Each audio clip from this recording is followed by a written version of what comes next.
You're listening to Champion Cinema with Chris and Chris.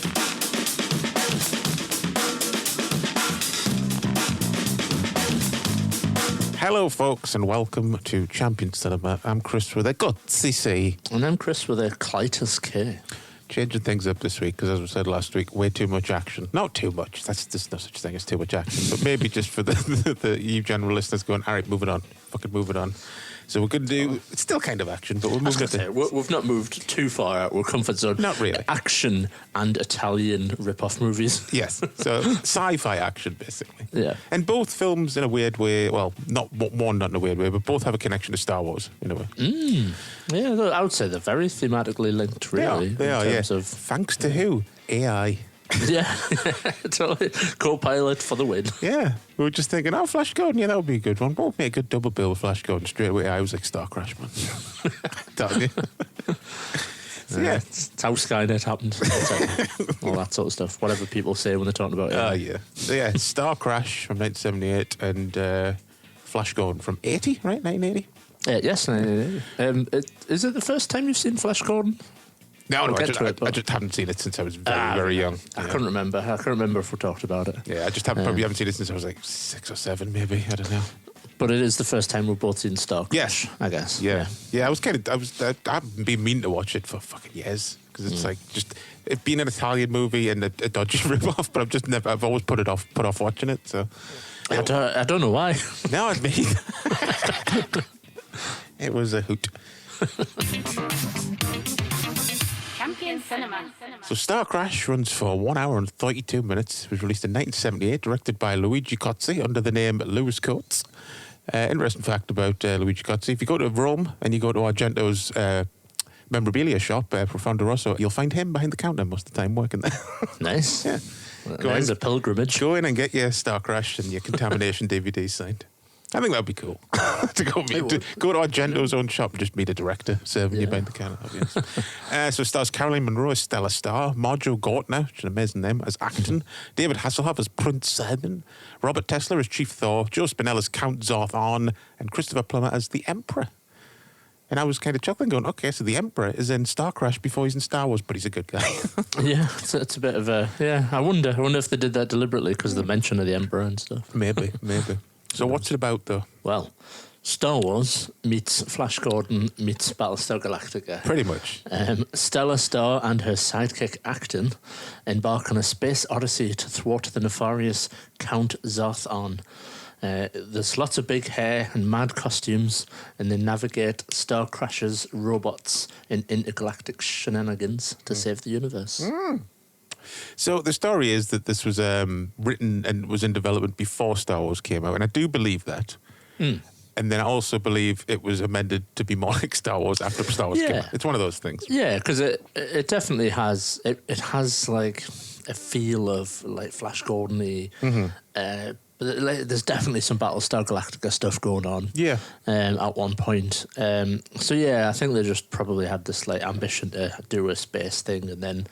Like you said, Star Wars happened and many things. I mean, that happened. Same thing happened with Star Trek, really. It's like Star Wars happened and then everyone like looked the other way and was like, fuck, we need to do that. It's like what I was saying the other day. It's like, it's funny that George Lucas, before he made Star Wars, was trying to make a Flash Gordon movie, but he couldn't get the rights, so he went off and made Star Wars instead. And probably because of the success of Star Wars, that got like the Flash Gordon project off the ground again. Yeah, undoubtedly. So it's one of those crazy things that, like, eventually it got made, but without him, but because of him. It's bizarre. Yeah, things coming full circle. Yeah.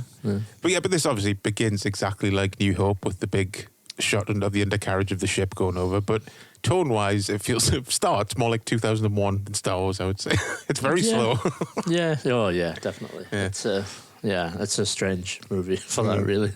The pacing's up and down and all over the place. It's weird because, like, the ships and like the effects are pretty nice for the budget. Like, there's some nice shots in there, and like the model work's really good. And some of the fucking effects are just like weird and abstract and surreal. I don't think it's intentional. They just come across like really bizarre.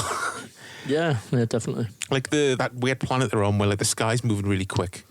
Yeah. Like, it's such a bizarre atmosphere. It's like a fucking dream or something.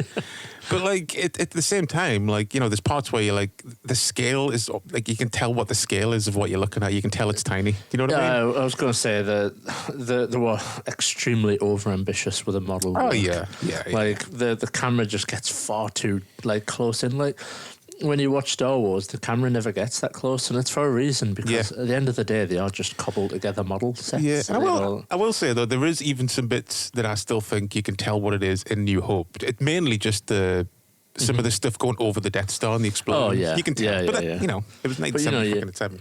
Yeah, exactly. But you need to keep that camera pulled back. Yeah. But in this, they just like fucking get right in there. Yeah. Look at this amazing model, and you're like, I don't know. I'm not an expert with like photography, but I think a lot of it as well is like what lens you're using as well. Yeah, it's like the speed of the film as well, and then the lens can like trick it to make it seem bigger and stuff. Yeah. Where like, I assume they just kind of just got in there with whatever camera they had. But just watching it though, it just reminded us I mean, it's an obvious thing to say, but when you see something that came out only a year after Star Wars, it just reminds you how groundbreaking like ILM was with the original Star Wars. It's insane. Yeah, well, I think like, not to jump straight to its weak points, but I think where the movie's at its weakest is some of the space battle stuff. And I specifically made note that the space battles where things are just moving on like a flat plane.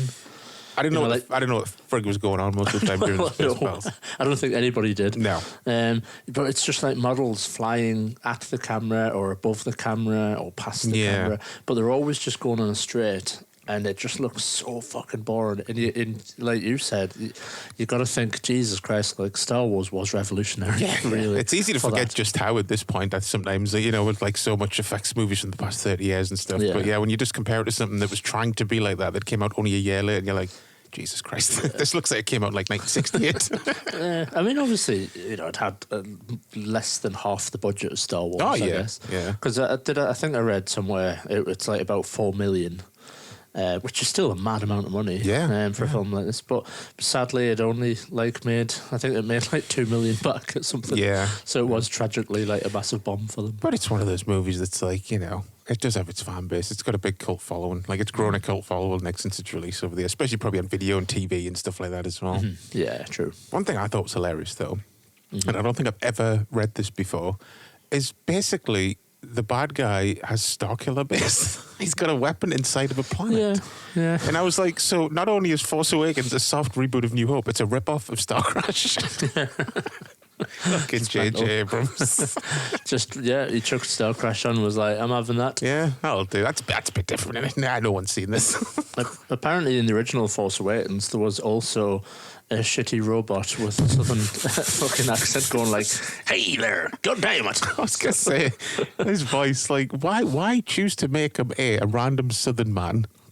And he's got no robot filter on his voice. I kept forgetting that he was a robot, not just a guy in a spacesuit. And it's like, it's so generically South America, Southern America. Like, it isn't quite Texan. It isn't quite, you know, it's just like, I'm an American, hee-haw. Yeah, that's right. When I was writing down in my notes, I was like, is it Texan or is it like another part that I just was like, fuck it, just generic Southern man. It's so bad. Although to be fair, one of my favourite lines in the movie is where have I written it down? He says, "Time for some robot chauvinism." I must have missed that. Yeah, because I think the girls like. Stella's like, oh, I'll go, and Elle's like, no, stay back, I'll go in, sort of thing, and the line is like, no, you stay here. It's time for some robot chauvinism. It's like, what a strange way to describe it. Like, not terrorism, so, like chauvinism. Something mixed up the translation there, maybe. Probably. I was looking up the guy who did the voice. He's called Hamilton Camp. And I kept thinking throughout the whole movie, I was like, because of the voice, I was like, I keep thinking that Burt Reynolds is going to show up. Like, it sounds like a character from fucking Cannonball Run. And then I looked at his filmography. He has small roles in both Smokey and the Bandit and City Heat. And I was like, that does not surprise me at all. Probably one of Burt Reynolds' mates. Also, though, did voices for Ninja Turtles at one point. He's in a Voyager episode. Oh, is he? Yeah, Once Upon a Time. He's in that episode, apparently. Oh, interesting. And he also voices Dracula in Scooby-Doo and the Reluctant Werewolf. My second favourite portrayal of Dracula. It's very good. I could believe, though, that it's not a surprise that he's a voice actor, because he has that energy, doesn't he, in the movie? Yeah, he's got a very cartoon voice. Yeah. Just too over the top. Yeah, just a tad. It's interesting, though, isn't it? Like, I guess, I mean, clearly influenced by C-3PO, I guess, in some way.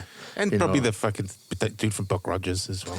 Yeah, I guess, yeah. And there's some, like Lost in Space, yeah, I felt a little bit. Yeah, that's what I was more thinking of. Yeah, flapping arms around and going, danger, and all that sort of stuff. But it's just an interesting, like, what you get when things like that are ran through this bizarre Italian filter.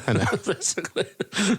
Some bondaged robot leather guy who's got a Southern American accent. It's always the fun thing when things like American get filtered through like the European lens, and it's always like you can tell what it is, but it's always just a bit odd and different. Like After the Fall in New York, where you're like, I can tell what it is, but then all of a sudden like monkey pirates show up. or little people are stabbing themselves to death. Yeah.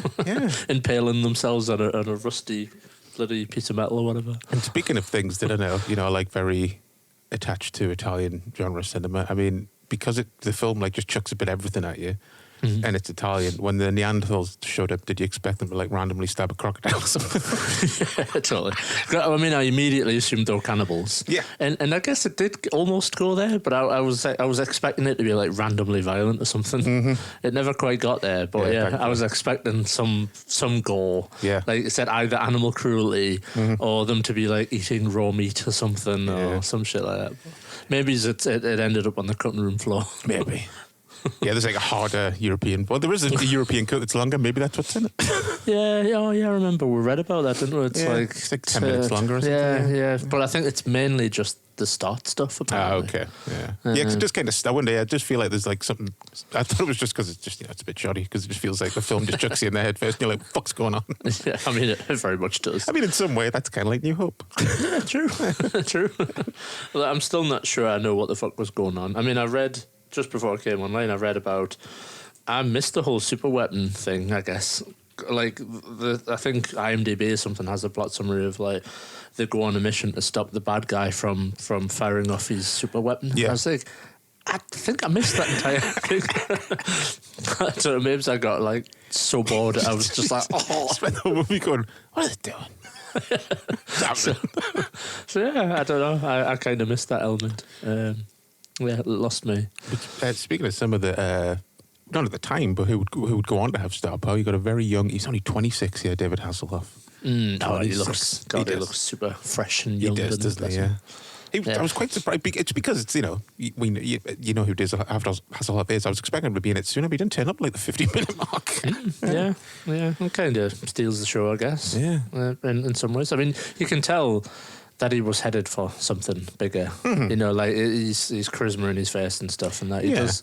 I mean, maybe it's just because we're familiar with Hasselhoff, but I just thought he kind of stood out quite a bit. He does. Yeah, he does.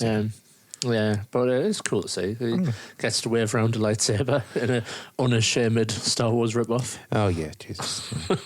Only who has the green lightsaber? Is it Acton? Acton's got a green lightsaber. Acton has it first, and then he gets battered, and then Hasselhoff picks it up, Just green lightsaber before Star Wars. Literally just the end of Phantom Menace, basically.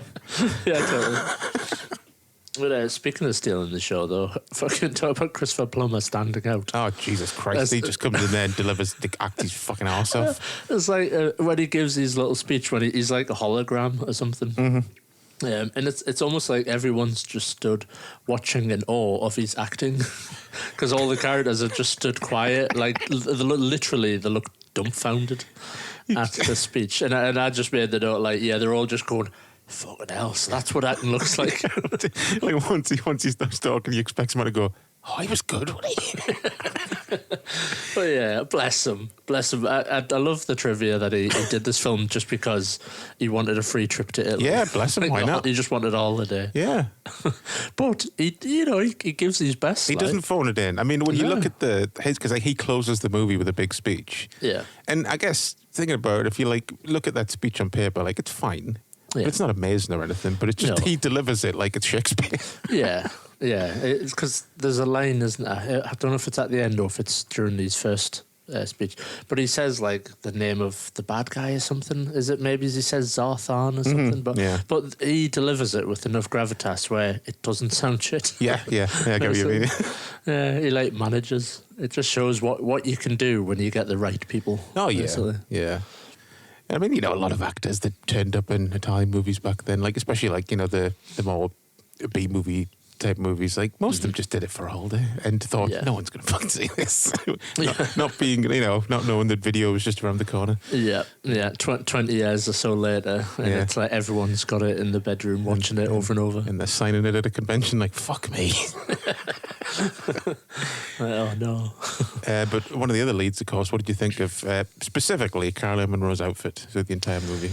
I mean, firstly, Christ, she's a striking looking woman. Yeah, very pretty. Yeah. I assumed she was Italian until I looked her up British. and like British. Yeah, I was like, because she just has that, I guess, Italian look. She does actually. Yeah. Like, strong features, brown eyes and stuff, and but yeah, bless her.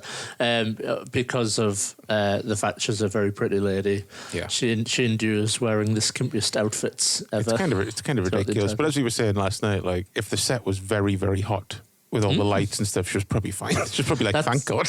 That's how I'm gonna like imagine it to make it nice in my head. It's like everyone was having a miserable day because it's in Italy. It's the height of summer they're filming it, and the sets were baking hot with all the lights and that.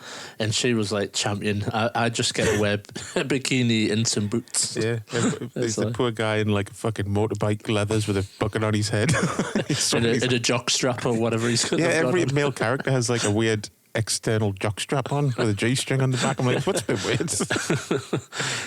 But bless her. I think she gets to wear clothes a few times. She has a few different outfits in the movie, but her main setup is like a sort of leather bikini and big boots. Yeah. Well, she probably worked hard for that body. She looks in great shape. Oh, yeah. She was, I can't remember which Bond movie she's in. She's in one of the Roger Moore's Bonds from like the late 70s. Yeah. Oh, God. Yeah, I did see that. It's either Spy Who Loved Me or For Your Eyes Only. Yeah. Spy Who Loved Me. I'm just going to quickly double check. Spy Who Loved Me. Yeah. And then, of course, she would go on in a few years. She did a few movies with Joe Spinell, actually. Like, so she would go on to do Maniac with him. And that's always one of the like contentious things about Maniac is like everyone always like is always like as if Caroline Munro would fall for Joe Spinell. He's an interesting looking guy. He is. Yeah, he was just born to play villains basically. Apparently, real life once again. Apparently, a really nice bloke, bit troubled, but a really nice bloke. But yeah, just one of those faces where he just like born to be bad guys basically. Yeah. But yeah, I just wish he was in the film. I just think it's a shame he's dubbed. Yeah, it's kind of a missed opportunity, isn't it? He does have a good. I always liked his voice. He's got a good. I guess maybe he just sounded too New York, or he couldn't be bothered to do his voice. I don't know. Yeah. Because did I see? I'm sure she's she's dubbed as well. Caroline Munro as well. Yeah. Yeah, she's an interesting choice, really. To dub some of these people. Like, I think that's the link here with these two movies because Sam Jones is dubbed for most of Flash Gordon. Yeah, definitely. Yeah. Is that a strange Italian thing to do? I don't know. Well, I think with Sam Jones, he just fucked off before they finished filming. Yeah, I have seen there's like contract problems and things. Yeah, because wasn't he signed to do 3 movies? Yeah. Most of them were. They were signed to. Yeah. Just going back to Elle for a second. What was your reaction when he comes back near the end? I was fucking overjoyed and jubilant. I think I actually said out loud, "Oh fuck!" Yeah, totally. Yeah, I mean, come on, they smashed him to bits. Yeah. They smashed his head in, and then they tore him apart, and there's no way he's coming back. No. I guess you gotta suspend your disbelief. But yeah, I guess it's kind of a Star Warsy thing. That it's interesting that it's like Empire before Empire. Yeah. You know, like C-3PO getting blasted to bits. Yeah, you're right. I think this film had way more influence on future Star Wars movies than people give it credit for, to be honest with you. Maybe did they have a sneak look at the script, or was it the other way around? Probably the other way. I'm going to say it's the other way around. Yeah. Lucas saw an early print of this and was like, I'm having that. Yeah, they sent him an early copy, like hoping like he would like it and get their approval. And he's just like, send this shit back, but I'm taking this. So I might do Space Cavemen as well. Yeah. And people around him were like, no, George, that's too far. So what other lead that I've mentioned yet, Acton. Who was kind of the male lead, really. Powerhouse. Yeah. It was a very strange man. very intense looking man. Yeah, it's like looking at a magic eye or something. You just can't stop looking at him. You're like, what's going on? He's got crazy hair. He's wearing far too much fake tan. Yes. Yeah, he's got like a really like pronounced nose from like a side. You don't get many side shots of him in the movie, which I guess is probably a deliberate sort of choice. But it's just a very strange looking individual. Yeah. Not somebody that I would have necessarily cast as a main lead. If anything, it should have been like, I mean, if you're going off just like, leading man looks, Hasselhoff should have played his role, really. Yeah, I probably would have bought it, flipped around. But did you read up when I was telling you last night about his actual real life, little bit, like history? Yeah. Like he's like a child sort of prodigy. He could like speak really well at 4 and like quote Bible verses. So his parents turned him into like a child preacher or something. Yeah, it's insane. And he had a documentary made about him in like the 60s that won the Academy Award for Best Documentary. Crazy. Yeah, I'll have to check it out. Yeah, me too. Yeah, it sounds really interesting. I assume, did he? I've not read it, but did he turn his back on religion? I think he did later in life. Yeah, because like I wouldn't have thought if he was like super religious, he would have been in a movie like this. Well, I was briefly going to like scanning through his Wikipedia. It says like in the 60s he became like a sort of hippie beatnik type. So most likely. Yeah. I like that his character just gives up though. I always like characters that are just like, nah, I'll just stay here. I'm just gonna die. Well, that was the big twist for me at the end when he leaped, and I was like, "Fuck!" It was Sam Beckett. He does. He leaps. That's a good point. I like to think he leaped right into Turkish Star Wars. Yeah. He's like, "Oh boy, oh boy." And then my favorite bit was when obviously they get stranded on this ice planet, and Elle. So they just freeze, and he like keeps her alive, like keeps her heart going or something. What does he say? Yeah, something like he like stays connected to her and monitors her heart or some shit. Yeah. And then Acton like helps her out by putting her in a little chamber and like firing radiation at her crotch. Yeah. Warms her up like a fucking sausage in a microwave. Basically, not too fast so she doesn't cook. Exactly. Yeah. But yeah, I did like as well how it's not just a cool title. The title is some battle technique that they use at the end. I quite. I mean, it might have been shoehorned in there, but at least I liked that it wasn't just like that's a good title. Yeah, because does he say like we need to do the Starcrash or something? And then what that is, they say it is, but I don't think we saw it because all we saw was a bunch of ships zipping past the camera, a bunch of laser blasts, and people going, "You got him!" So. Yeah, and then repeated shots of thingamajig Joe Spinell just going, "Kill them!" Yeah, kill them. Yeah. Oh, well, not Joe Spinell, but the guy voicing doing Joe his voice. Spinell. It's such a weird because the fucking ending is tough to watch. It is just because it uses repeated shots over and over again. It's nonsensical, and it's just so long.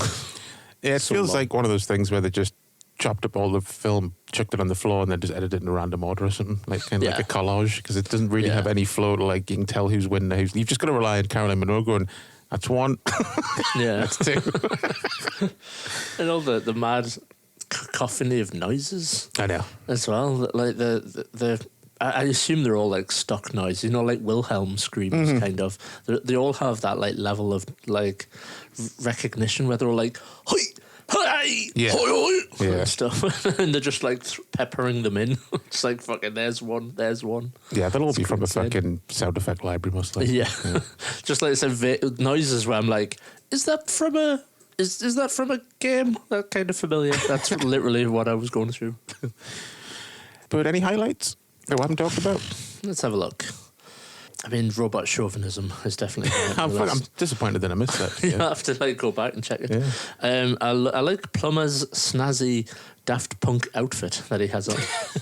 It's all like gold and black. Yeah. It's proper getting Daft Punk vibes from him. I reckon they splurged on his costume, definitely.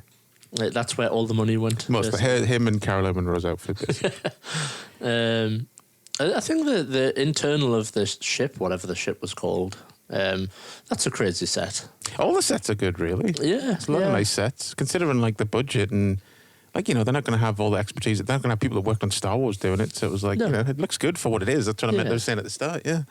And I think some of the flamboyant, for all the like weird and stuff, but the costumes are like flamboyant and really actually kind of cool. Mm-hmm. I think they have like an Italian sort of I don't know, maybe it's like whoever did the costumes had a super eye for like design and fabric and all that sort of stuff. I thought that about the name just popped out in my head, but the Aliens rip-off. What's it called again? Oh, Shock and Dark? Shock and Dark, yeah. I thought that was a similar sort of thing where it's like you can tell that a lot of thought went into the costume. Yeah.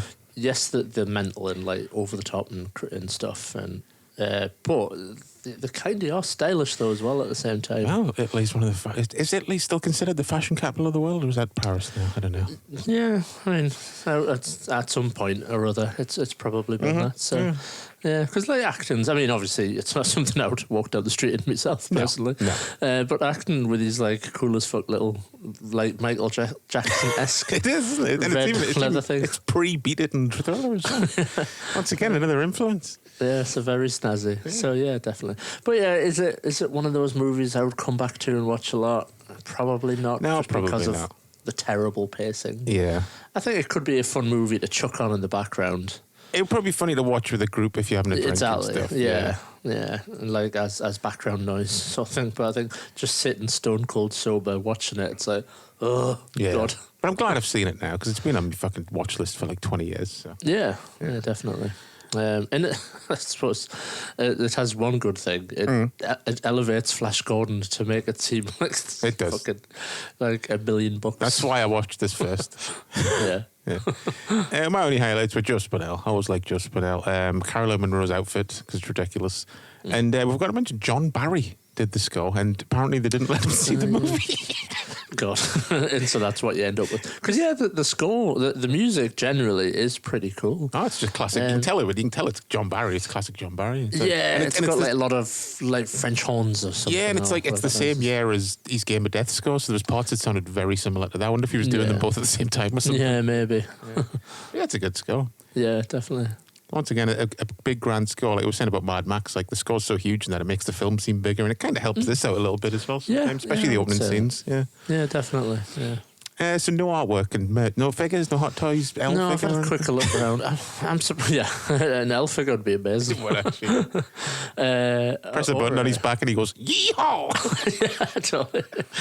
Like he's got one of them drawstrings, like the Bugs Bunny. Yeah. Yeah, you pull the string and he's all like, robot chauvinism. It'd be amazing. But yeah, I would be on for a Stellar Star action figure and stuff as well. Yeah, with all their different little outfits. And Christopher Plummer. Yeah, totally. But no, sadly. I'm sure maybe there is some artwork out there, but it doesn't seem like it's a movie that gets a lot of love, sadly. And no video games. No, that's not surprising. I mean, there could have been a fucking dodgy Atari game floating around somewhere. True. But as for Blu-rays, it's been a while. There's no 4K, obviously. But I'm sure someone will release it eventually. Probably fucking that seems like something like Vinegar Syndrome would put out on like a fucking £50 8-box 4K, 8-disc 4K or something. Like 4 different versions of the movie. Yeah, most likely. But Show Factory released a Blu-ray in 2010, packed with extras, commentaries, deleted scenes. The German release from a company called Great Movies from 2012 contains the UK cut on Blu-ray and the European cut in standard def. Nice. The UK release from 2017 is Bare Bones. Jesus. Yeah, so someone like 88 needs to get on that, I'm sure. I'm surprised it doesn't... It's 2017, that's a while ago, you know what I mean? Yeah. It's quite a big cult favourite, so I'm surprised someone else hasn't got a hold of it yet. Even just for the Hofmeister. Exactly. I'm assuming that's why the Germans got like a decent release. Oh, yeah, most likely. And like just David Hasselhoff front and centre on the box. And the picture's like from Baywatch or something. Yeah, totally. Champion Cinema. Okay, so Flash Gordon, released in 1980 with a run time of 1 hour and 51 minutes. It's described by its director as the only improvised $27 million movie ever made.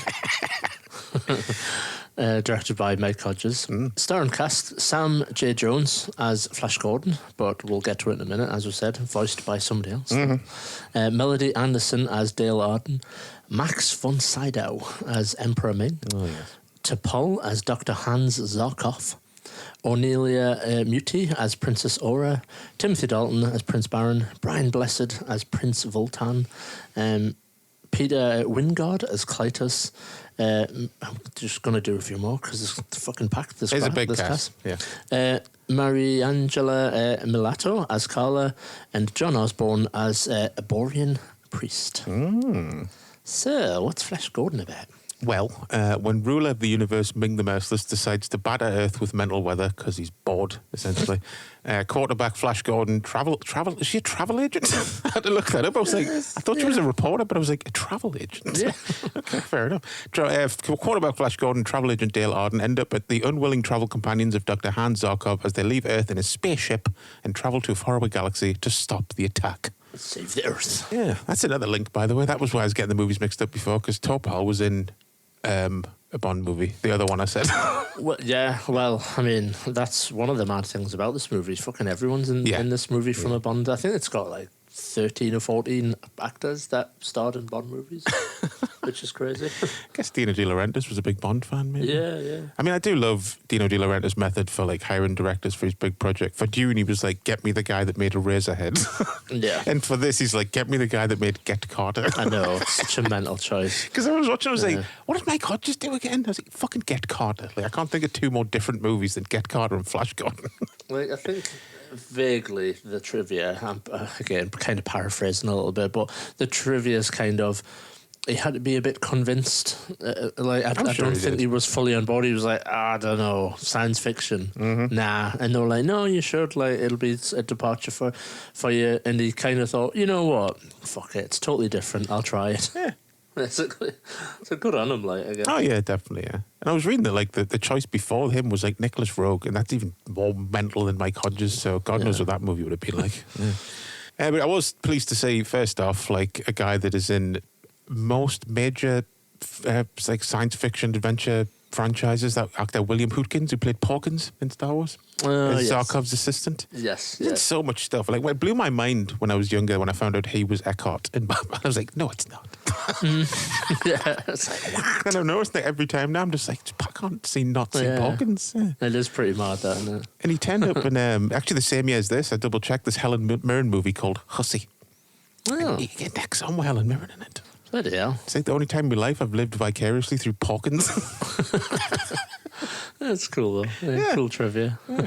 Yeah. So yeah, like I said, been a long time since I'd seen Flash Gordon. I do remember liking it quite a bit as a kid. Liked the songs from it and stuff. Had a few of the records. I think about the Flash single. It's fair to say, like, in England, you know, it made such a splash in this country because of the Queen. Oh yeah.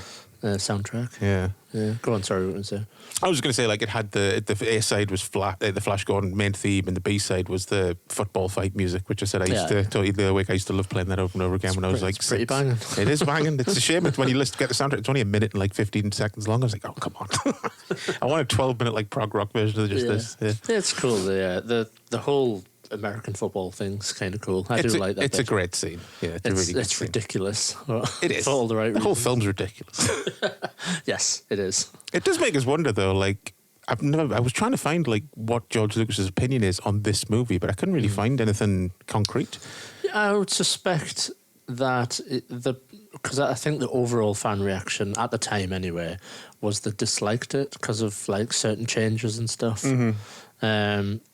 I mean, Christ, if it was released now, and forgetting about the campiness and stuff, but people would probably be like obsessed with like the non-canon stuff. Oh yeah, like Clytus isn't a character in the Flash Gordon comics. I think Flash Gordon is like a polo player. That's right. Yeah. So he's not like an American football guy at all. But I think that, you know, they had to modernise it and kind of, and you know, have like.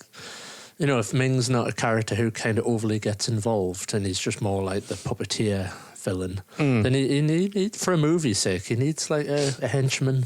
He does. You know, yeah. so I think I would like to think now people look back at this and think it's like a good portrayal of the character, maybe. Yeah. But I think at the time, I don't think people that were fans of the Flash Gordon sort of franchise liked it. I don't think they liked Sam Jones as Flash. I think he had the wrong look. I always got the impression was felt for whatever reason. Well, I mean, I was kind of like surprised how. I mean, I knew it wasn't. He's not that blonde because I've seen him in other movies before. But like the close-ups at the start, where you can just see he's like bleached his eyebrows and shit. It just looks really, I was like, Jesus, because I've obviously never seen since I was a kid. I wouldn't be noticing shit like that. But now watching it in like high def, I was like, Christ, that looks looks shoddy. yeah, it's mental that they hired like both the wrong people. So Dale Arden's like a natural blonde, and Sam Jones is a natural like brunette, and they flipped it around, sort of thing. Like that's a bit random that they did that when they just cast people that had the right complexion and hair colour to begin with. It's just great. I mean, probably because of like him just kind of walking off before like the movie. No, I think he was finished shooting, but he didn't stick around to like Dubby's dialogue and stuff like that. So. It's like probably because that he just walked off, but it's just mad that like it's such a loved film, Flash Gordon. I know it didn't like blow up the box office like Star Wars, but it made like 50 million or something. Yeah, and that like he went straight from this to like just B movies basically for the rest of his career. It's because like fucking 5 years later, he was starring in like mad Taiwanese jungle movies, like jungle army movies and stuff. So I wonder if maybe he just hurt his career quite a bit by what he did. Most likely, you're probably going to get a bad name for yourself doing that, yeah. Yeah, because I think vaguely, I've not read too much into it, but vaguely it was, he had the perception that he wasn't being paid the right amount or he wasn't being paid in time. And so he just kind of left and was like, nah, I'm not coming back. And then they were like, well, we don't want you back. So it was kind of an overall falling out. Yeah. But I think it's God, that's a pretty big thing to be in such a big movie, and not come back to do your looping, your audio. It's like that's bad. I mean, do you have any of the 4Ks that Arrow put out or Studio Canal?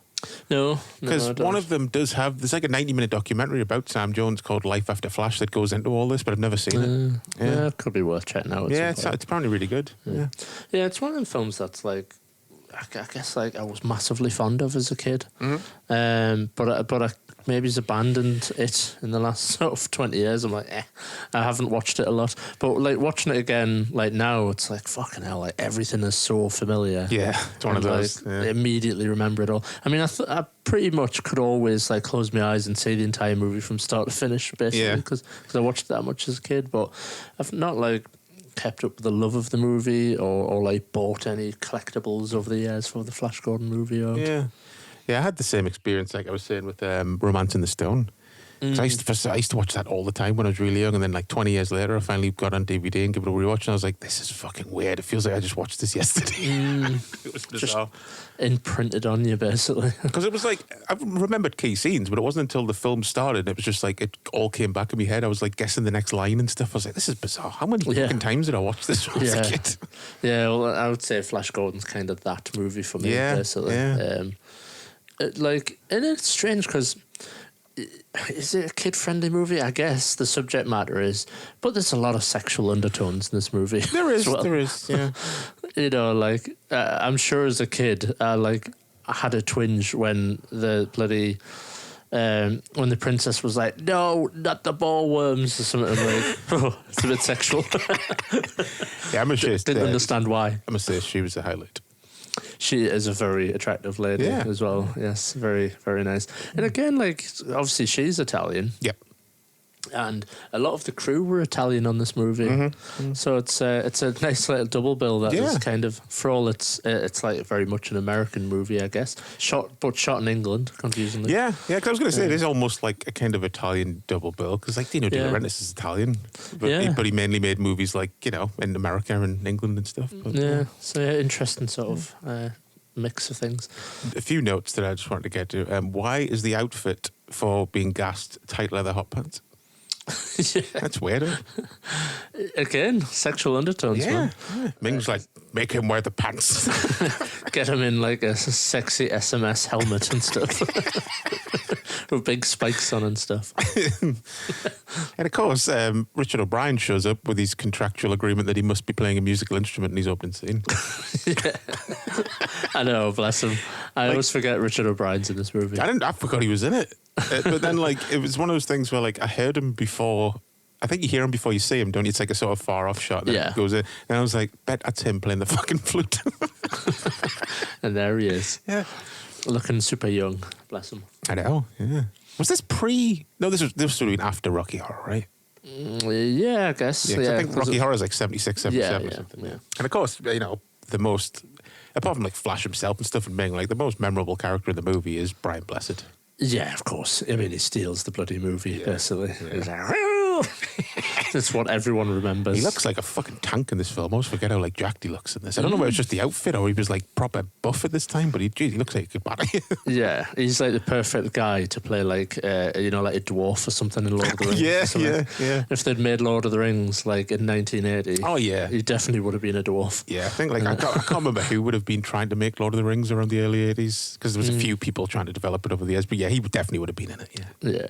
He tells a great story. You might have seen the clip before, but he was at I think he was at a convention, and he tells the story about how the scene where they're attacking the spaceship Ajax towards the end, the climax of the movie basically, and everyone was like set up and the rigging and stuff, and they were doing all the scenes and all the pyrotechnics were set up, and he had like a gun, and he basically like ran in and did the shot, and it was like this massive thing that had set up, and they pretty much only had one take at it, but they couldn't like use the footage because he was making all the gun noises and stuff. He was just going like pew pew pew pew pew, and like the director's like cut, and they're like, Brian, we're going to add the special effects and the noises. You don't need. He's like, we're going to have to reset and like do the whole thing again because he just totally ruined the entire thing. Yeah, you always used to hear that with, especially like on the like prequels, especially Phantom Menace. Like George Lucas had to keep telling Hugh McGregor to stop going whoa. Yeah, his lightsaber. He's like, oh fuck, was it? Sorry. Yeah, I guess it's just a hard thing not to do when you're that much you're like enjoying it that much. And stuff. It's a great clip. I would like search for it. Like, oh well, I'm trying to think. Brian Blessed. Pew pew. If you search for that, you'll probably find it.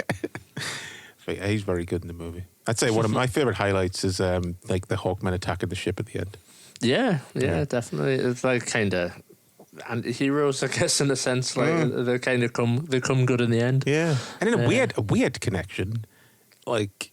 He says, "Who wants to live forever?" And then Queen would go on to write a song called "Who Wants to Live Forever" for Highlander. Yeah, like were they inspired? I don't know. Yeah, it just seems it might just be a massive coincidence, but it's just weird that it's like Queen doing the score, and then later they'd write a song for another movie called "Who Wants to Live Forever." Yeah, I like to think Freddie Mercury just heard that line and it's stuck in his ear, maybe something. Yeah.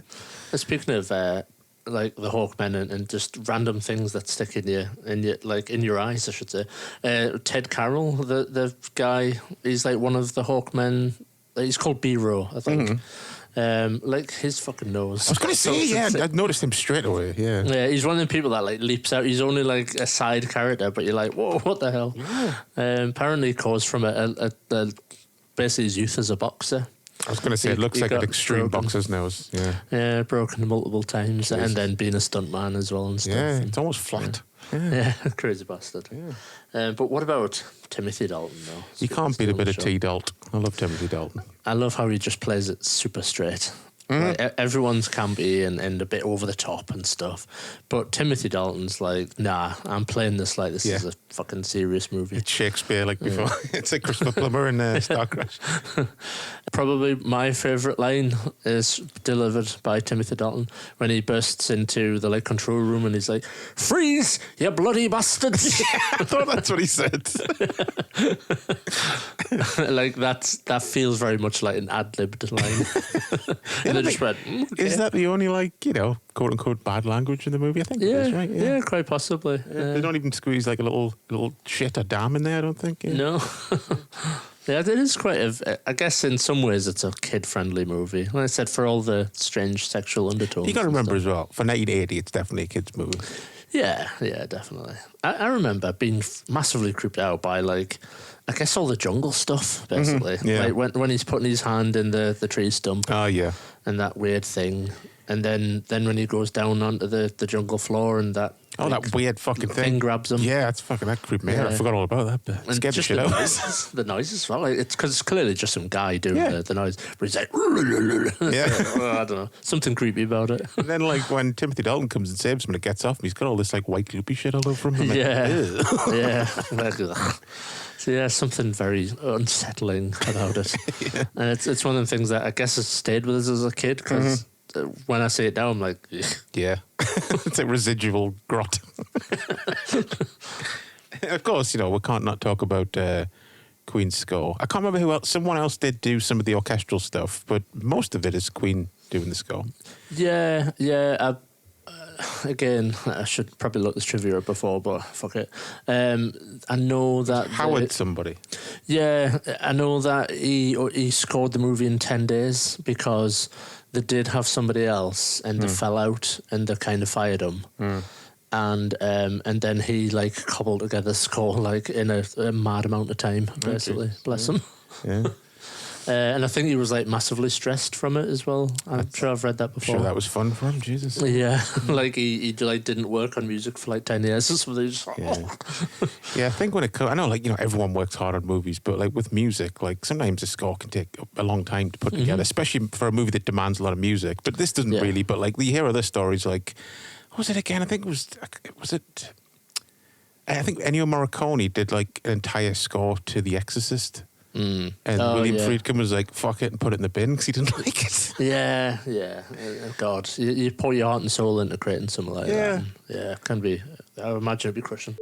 Hi there, folks. Editing Chris here from the future. I thought I'd got that wrong during the show. It was Lalo Schifrin whose score was rejected for The Exorcist. Morricone, of course, did the score for Exorcist 2, hence the mix-up. Anyway, about the show.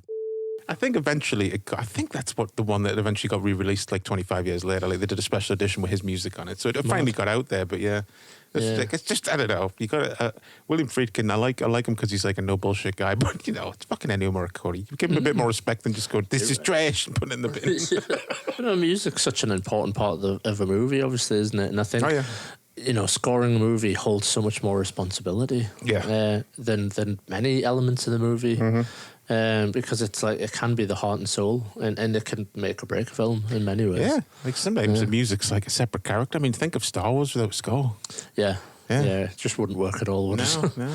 But yeah, I love all of it. I love it. I think maybe it's like watching it now, like when I'm watching it, because I'm so familiar with the Flash song. Yeah. Like I think they use it a bit too much at the end. Every time Flash Gordon appears on screen, I'm like, all right, we know, it's a bit too much. It has a bit of, like motion picture, Star Trek the motion picture, where like every time Captain Kirk's on the screen, it's like da, da, da, da, da, da, da. And you're like, all right, calm down. It's a good piece of music, but for fuck's sake. Because you're probably right. But Christ, that dum dum dum dum dum. Iconic, like, isn't it? Yeah, really, really cool.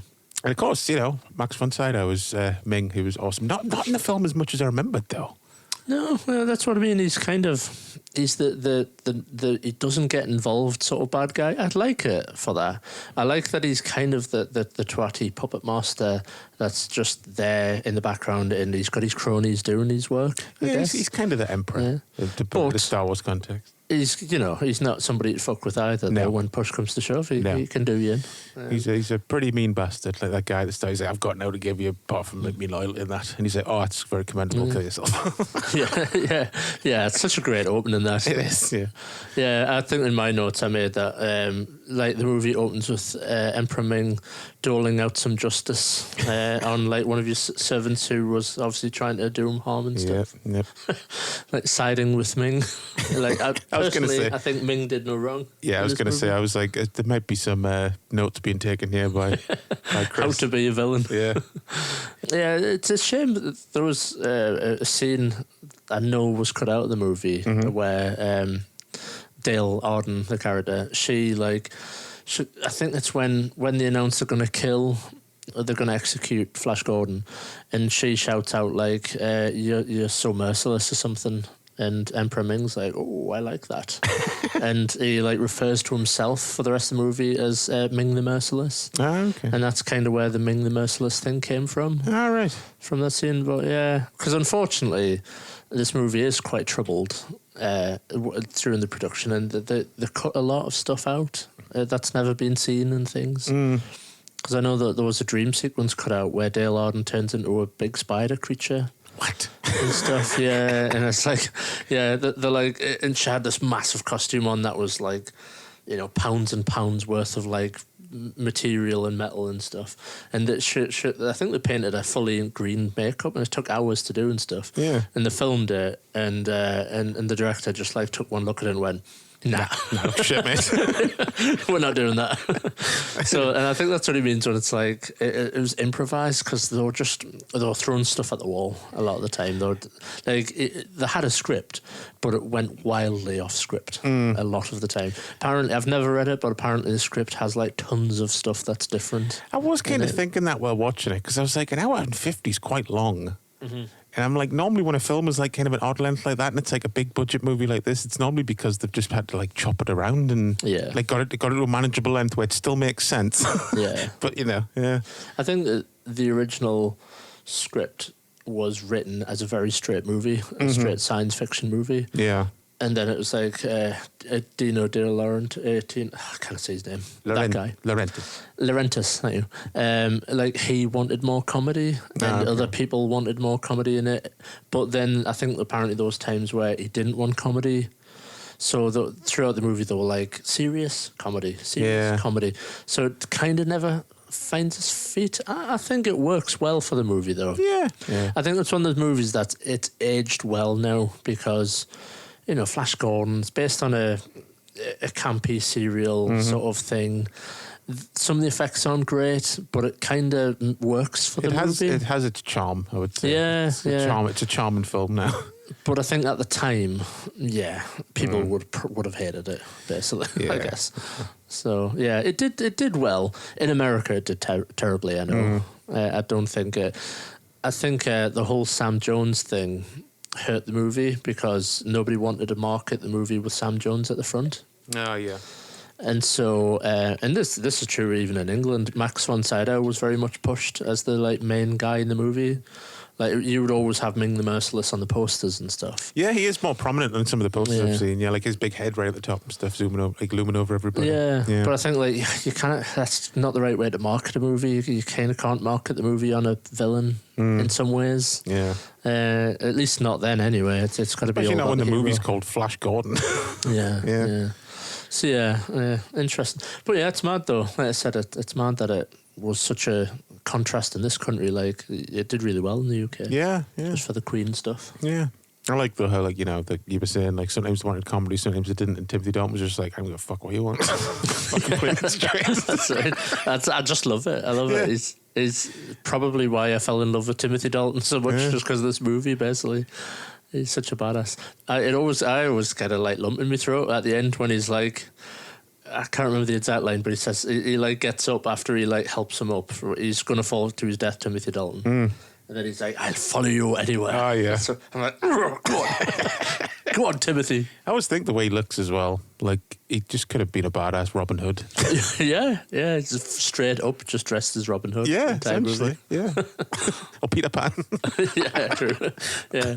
Just a very serious, hard-edged Peter Pan. Yeah, that's what we need, man. We need the gritty Peter Pan reboot starring old man Timothy Dalton. That's what we need. Just forcefully kissing Tinkerbell. In that Bond-esque way.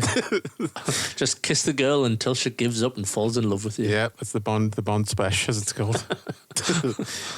So I guess, you know, obviously you enjoyed watching it again, probably for the first time in a while, I would guess, maybe? Yeah, definitely. Yeah, I always have a good time watching it. And it must be 10 years probably since I watched it. I think another thing, actually, before I forget, just to mention, obviously the DP on this movie is Gil Taylor as well, isn't it? He's the guy that did New Hope. Oh, yeah. And I think it retains a lot of that kind of dreamy-esque 70s sort of look to it. Yeah. And that's maybe one of the reasons that I quite liked it as a kid as well. Without knowing, obviously, I wasn't like, as a kid going, the photography. The focal length is very similar. No, that's what I was like, actually, as a child. I was a massive fan of all of his movies. He's an extraordinary DP. But no, I think subconsciously I was like, this is like Star Wars. Yeah, well, I was just thinking I probably saw it for the first time. My parents were probably like, oh, you like this? Like seeing us playing with my Star Wars figures and watching Star Wars, they were like, you like Flash Gordon? That's probably how I saw it for the first time. Yeah. Thrust upon you. Yeah. Also, before I forget, shout out to the random aliens noise from the movie Aliens. It's my little bit that I always do. Oh, yeah. What was in this? Right at the start of the movie, Flash Gordon's in a car and he puts the car window down.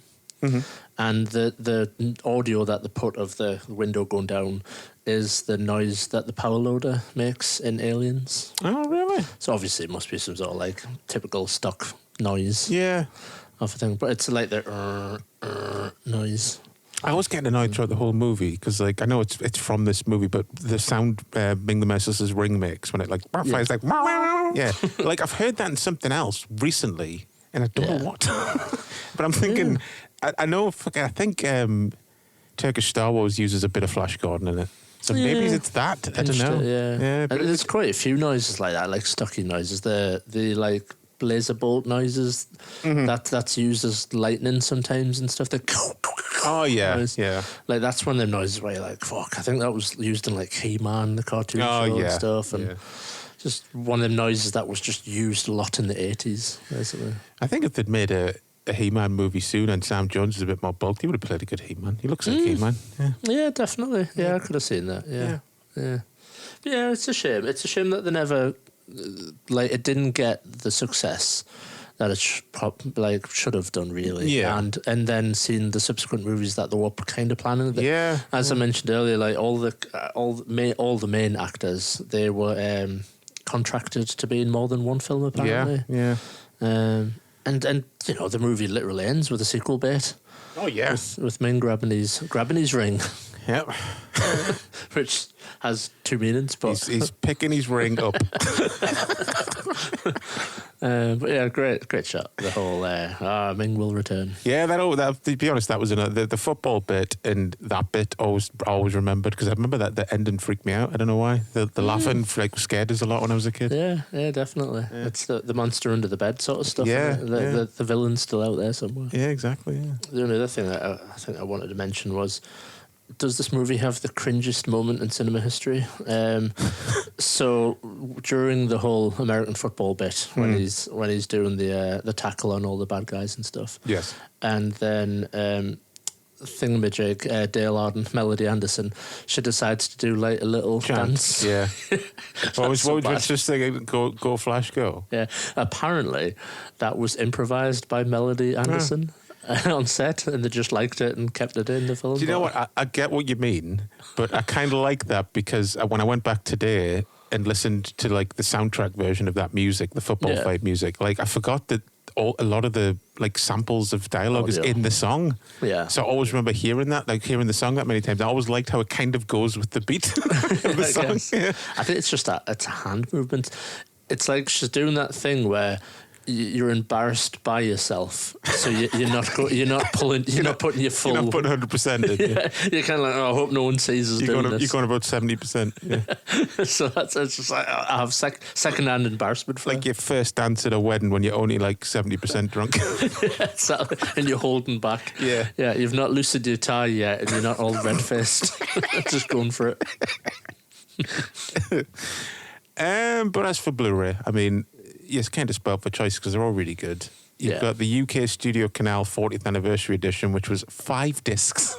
Jesus. You've got the film on 4K plus extras, a Blu-ray of the film plus extras, a disc plus extras, the Life After Flash doc on Blu-ray, and then the CD soundtrack.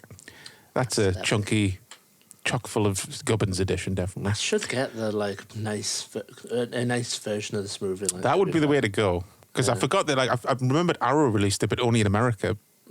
It's pretty much identical, but it's just 2 discs and no soundtrack. Yeah. So yeah, the Studio Canal one looks really nice. Yeah, nice. Yeah, so I'd go for that. What about artwork and merchandise and figures? Yes. Yeah, because obviously it's a film that has garnered a lot of love over the years. Oh, yeah. Become a cult sort of movie. And it's a very visual film, so you get some great art out of it. Yeah, I mean, that's one thing just to quickly mention, isn't it? Like how bold the movie is with its colours and stuff. Yeah. Where a lot of other movies were going grimy and or ultra futuristic, this one was like, fuck it, everything's bright red and gold and stuff. So pretty brave of them. But yeah, NECA have, just to do toys first, NECA have recently released a few figures. So they've done a Flash Gordon figure, Ming the Merciless figure, and really recently they released the Zoltan figure as well. They're all really good. They're all really good, especially Max von Sydow. That's a great likeness. Yeah. I will have to get them. They're just ultimate figures. Yeah. So they're about £40. Yeah. Good. But artwork-wise, there's a ton of stuff. Oh, yeah, there's a lot. So just going through them. Firstly, Killian Eng has done one, which is very typical his style. The pair of them on the podium. Yeah, it's very nice. But it's a highlight of the movie as well, actually. Yeah, it's a really good scene, like the turning point of the movie, I guess. Yeah. Then there is Martin Hansen. It's like a bit of a portrait. It's like got the two sides to it. Oh, yeah. Like the movie side and then the serial. Yeah, which is Quite nice. Oh, it is nice, yeah. Matt Ferguson, he's done two. There's a variant in this one. Yeah, that's the 40th anniversary 4K cover. Yeah, I was just about to say it's very much like for a Blu-ray sort of cover. Yeah. Paul Mann, he's done. Paul Mann returning for about the 15th time the past couple of months. We're always talking about Paul Mann's art. He's very prolific. He is. And Killian Eng and Matt Ferguson. and very like reliable. His artwork's always, it's very much, you can always tell a Paul Mann. Yeah. But it's always like really, really good, his artwork. It's very nice. I feel he's like does really good movie artwork. Peter Diamond's done like a pretty cool one. Very simplistic art, but just again like Ming, as you said, like kind of overbearing in the background and stuff. I really like Sam Gilby's one. It's very, very simple. It sums the movie up really well. I want that on a fucking t-shirt. Just Blessed's face. Just Blessed shouting happily. Having a good time. Yeah. Should mention, I don't know why this always sticks in my head, but apparently he got £30,000 for being in this movie. Craigie.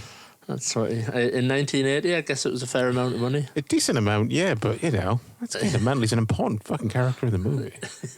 I'm trying to think, though, like, was this a breakout role for Brian Blessed? Like, in movies, anyway? Yeah, probably right. Yeah, so I'm just trying to think of anything I've seen him in before 1980, like before Flash Gordon. And I think this would have been our like first time thing where we saw him as kids. But it's the one people always quote and stuff, though, isn't it, when it comes to Brian Blessed. Except for you, I was fucking quoting Boss Nass all the time.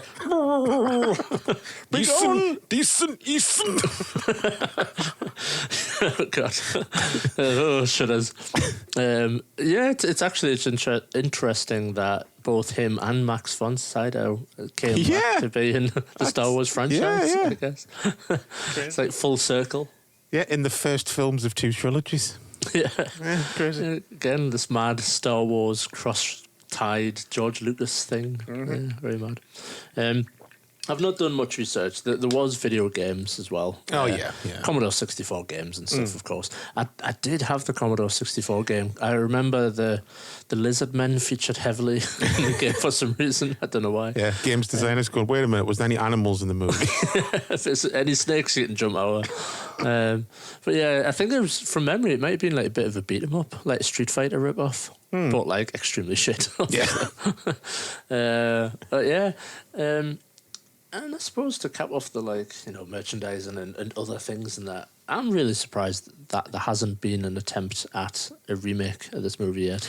Well, I think there is one. I was reading up, there was going to be one in someone was working on one in around 2016. And then a few years later, Taika Waititi was going to do an animated movie. That was cancelled. Now it's back to being a live action movie again. So we'll see. Yeah. I think it's a shame. I know Edgar Wright's a huge Flash Gordon fan. Yeah, I think he should have had a crack at it. I think he would. He would do it. And I think he would do a good job because he's a fan, and it'd be fun to stick to it. Yeah, it'd be fun to see a Flash Gordon movie through his style. I think he's got the right energetic style for it. I mean, it's funny that the reason he cast Timothy Dalton Hopfuzz wasn't because a Bond. It was because of Flash Gordon. Yeah. I just worry that they'll cast fucking Tom Holland. Well, yeah, not even that. They'll cast the dude from bloody Aquaman and stuff. Forgot his name. Oh yeah, fucking. Handsome McAb's hair. I was going to say fucking handsome chops. And he'll be all like, my man, and stuff. But it'll be like another ill-chosen role for him, the poor guy. Seems like a really nice guy, but he just always gets he seems like a fucking lovely bloke. I'd love to have a cup of tea with him. Yeah, totally. But terribly cast in movies that he does. So yeah, I kind of want to see a new Flash Gordon movie, but I kind of don't at the same time. I feel like the best time to do it, just because of the style and the characters and everything, would have been in the midst of all the Marvel, fandom. I think now it would just get fucking lost in the shuffle like a fucking Venom movie or something, you know? Yeah, because we're on the downslide here at this point onward of like comic booky, cartoony movies and stuff. People I think that the fatigue's like genuinely set in. Oh, yeah. Wasn't there, hold on, wasn't there like a Sci-Fi Channel TV show? There was. Yeah. Actually, I was just actually going to mention that. There was like a ill-fated season. Yeah, I remember seeing adverts for that, and I just forgot to look it up. Yeah, so it only had one season. Yeah, and it was really shit. Like they've massively deviated. It was one of them things where it's like, did they just have another script? And they just thought, fuck it, slap Flash Gordon on it. Yeah, we'll own the rights to Flash Gordon and this script that I read. Yeah. Because I don't think I've ever fully watched an episode, but I do remember like checking in on it to see what it was about, and it just seemed like they were just completely doing their own thing. Yeah, I just saw like trailers on TV that it was coming on. I was like, oh, it's interesting, the Flash Gordon show. Because when was that, like 2000s? Yeah, maybe it's towards 2009 or something, or 2007 or something like that. And obviously there has been there was a cartoon series, obviously. Oh yes, so there was. Yeah, was it called like the Defenders or something like that. Yeah, where it had like the Phantom and stuff. Stuff. Oh no, Defenders of the Earth. Yeah. It was like Justice League. Yeah, shit, I forgot Flash Gordon. Justice League cartoon show. I still remember that time me and Jamie sat around for like a fucking hour and like refused to look on the internet because we're like, no, let's not cheat. We're like, what the fuck was that cartoon where at the end of the song it went Defenders of the Earth? Oh, we'll have a look. Oh, it was Defenders of the Earth. Fuck. Right, you nailed it straight away, but you're just that much in disbelief. Yeah. So it's certainly a very important part of history, I think, Flash Gordon. Oh yeah. Because obviously, Star Wars and stuff, it prompted George Lucas to do what he did. Do his own thing, Yeah, and I think, it's at the heart of a lot of sci-fi, basically. It is. Like, even just the style, the storytelling style of, like, serials and stuff, like, gave way to, like, having TV shows and stuff. Yeah. So a massive part of history. Yeah, I enjoyed watching it again. It was a lot of fun. Yeah. It was especially a nice palate cleanser after the fucking insanity that was Starcrash. You just feel like you're watching Shakespeare or something. Yeah, especially when fucking, like we said, when Dalton rocks up and you're like, whoa. Champion Cinema. So, as for next week, once again, one planned, but probably going to be Van Damme month in July. I would say that's an idea. Straight out of the action. Yes. Straight out of the kicks in the face. Get some splits in my eyeballs. some Belgian buttocks. Some hastily thrown together exposition to explain why he's not American. When Mama taught me ballet in Belgium. You're like, oh, we know. It's fine, we know. We're here for you, Van Damme. You moved to America. That's You don't need to explain it. So yeah, we're not sure what we're doing next week, but we'll let you know and all that stuff. Probably on Instagram, Champion Cinema Pod. We're on Spotify, YouTube, Apple Podcasts, all that. Go give us reviews. That'd be nice. Yes. And until next time, I'll see you down the pit. See you, Nate.